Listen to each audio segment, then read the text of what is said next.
Alright, this is a quick overview and review of the 520 ML that I bought for Dorothy last October.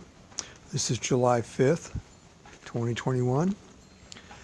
And it will go over the modifications I had to make to the foot pedal assembly in order for it to work before we could use it, and some other odds and sods and modifications that I just want to show off.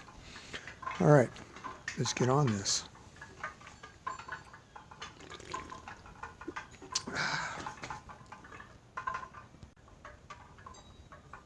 Okay, let's start with the rudder post cover. This plastic cover does not go on well unless it's sitting out in the sun. So what I went ahead and did was I added a retainer bungee cord to it, and it's simply this. Boom. Not going to go anywhere. But as I said, it does not want to be back on. Next is the waist leash anchor system. In Bellingham Bay, Washington, was a little bit of a friendly competition on designing these amongst us. You can see here I've added two anchors that come from they're using SUPs. These bungee cords are Daisma 500-pound brake. This ring is stainless, covered with Spectra so it won't scratch the hull. Another piece of bungee, and this assembly. This idea was stolen from kite surfers. All it does goes in like that, goes back, goes in, and the trick is to teach people to take it up so you can't see the red anymore, and you are in. To get it off, simply pull it off.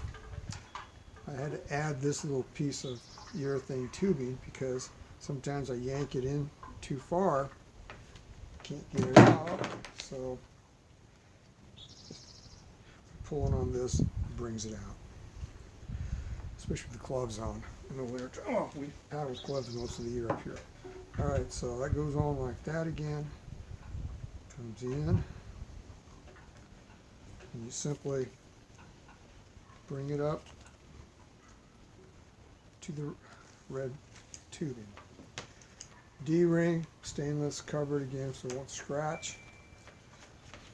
This keeper has enough resistance so it doesn't slide back and forth, but it's good enough to where you go to install it on your waist, and you can just kick it back. These diverging bungees gives enough resistance to where it's kept away from you sitting on it. The buckle system, I stole this idea from my whitewater PFD, rescue PFD. Goes through like that. That itself will come off, but if you go back on itself, locks in, it won't come out. Very common in whitewater PFDs. I believe dive weight belts also have this. And then to release it, you simply yank, comes out. Okay.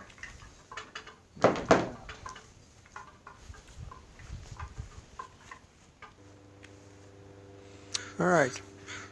This leash system allows you to swim all the way aft around the stern. Also, when attached to your waist, you can still reach all the way up to the foot pedals. Now when you get back to shore, all you got to do is disconnect and store it. Nice and tight. Okay, now the cockpit. This is where it gets interesting. The Nelo bucket is wonderful. This is the ML, the smallest one they make. I bought this for Dorothy, Dorth Vader, as you can read up there. That's her name in kayak polo and in outrigger. Okay, the bucket's great. I haven't ever heard any complaints. I've never seen anybody put padding, extra padding in it, etc., etc. The baler, self-baler, it's wonderful. Let's get into the things that aren't so wonderful. So this is targeted for the smaller paddler. I'm 160, 160, somewhere in there nowadays, and 5'10". So if this is marketed for the smaller paddler, this is a fat boat. This is a wide boat. They can't reach across to the far side. They cannot reach around and hug this far gunnel and put it underneath their arms like you can with an Elite or other narrower boats. The handles are insufficient, inadequate if you're trying to carry it with gloves on, your hands are cold and frozen, and you're fatigued. So what I had to do was, well, catch this.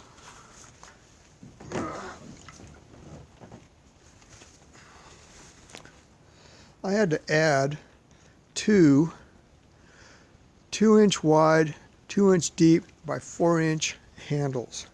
And they have a curl inside, natural relief, so that you can get a really good bite. This is off balance, and this is off balance, and this is center.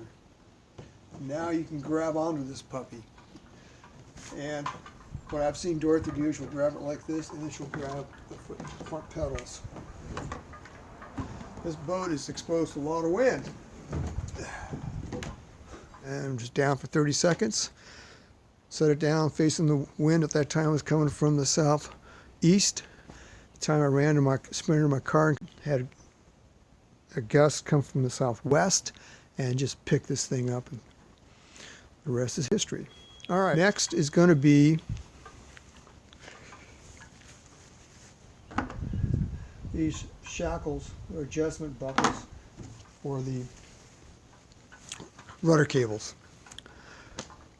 We rinse this off religiously every time we're out with soapy water and then fresh water.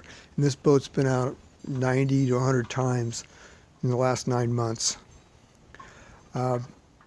These are already starting to hang up and gum up, and I don't trust them. I would recommend recommend Nelo. Look at other brands and look at their simplified systems. In engineering, we have a saying, KISS, keep it simple. All right, next, when you make an adjustment, you can see Dorothy's settings back here. I had these leftover cordage dangling down. This is simply Nomex wire covers, insulation. That's just to keep things in order. All right, I'm going to change camera position for this one.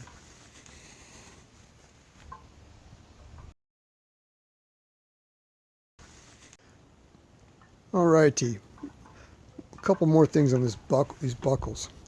One thing I find interesting is this mark was where that cable stretched to when it was new. That's how much this olefin cord has stretched. Supposedly doesn't stretch, but this is still superior over stainless cable. Definitely don't get the solid motion inside the tunnels. All right, the big one, I'll try not to rant too much. This is the hard pedal they brag about. You cannot adjust it out far enough and still get a booty in underneath. I couldn't paddle this boat for a month trying to figure out what to do to get this to work. I took this all apart, elongated holes. So I went to back to the flexible one. The difference between this and what you get from Fine and Greg's Epic is I made this out of very common design. Made it out of thick conveyor belt vinyl. I used large contact cement. As you can see, it does not like the sun and salt water. But still, I can be on the water, make adjustments if the door's been out on the boat, she's got smaller feet. I'm good. Plus, there's enough flexibility that you can adjust your feet because they gotta be in really close contact. And you get a feel. The big one was the reason I was looking forward to this idea of a rigid strap is that with traditional straps from my Fine on my swordfish, it's getting a little old, it collapses. And when you hoolie in Bellingham Bay, it never gets above 55 degrees. It's usually around 50. In the wintertime, temperatures in the 40s, sometimes 30s. I don't do 30s anymore, 40s. And you can't feel your feet anymore. With the traditional ones that collapse like that, and you're fighting with the conditions. This, you want to figure this out, what's going on. You can't see it in this light, but there are scrapes in the color code. I had to take a ½ inch off this guy, off the bottom plate, to get it to move forward. It fit right in the center. You couldn't move it aft, and you couldn't move it forward. I had to take a ½ inch off. It shouldn't have been that way from the factory. It should have been done at the factory and inspected. Also, this bottom plate, when I drive my heels forward, it squeaks and it drives me nuts. I've never had a foot plate in the dozen or so skis I've had ever squeak like that. Okay, enough ranting. These release pins, you cannot get with gloves on. They're so small you can't get in there to get them to reset.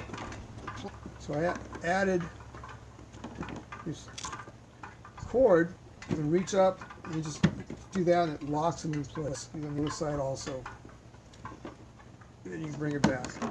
The reasons for the tape, this scratches and the ring scratches. Okay. So that's my rant. The biggest disappointment were the handles, which I think is a safety issue. This pedal, put that position without hitting the deck. And of course, I'd take over a ½ inch off the bottom, and then the squeaking drives me nuts.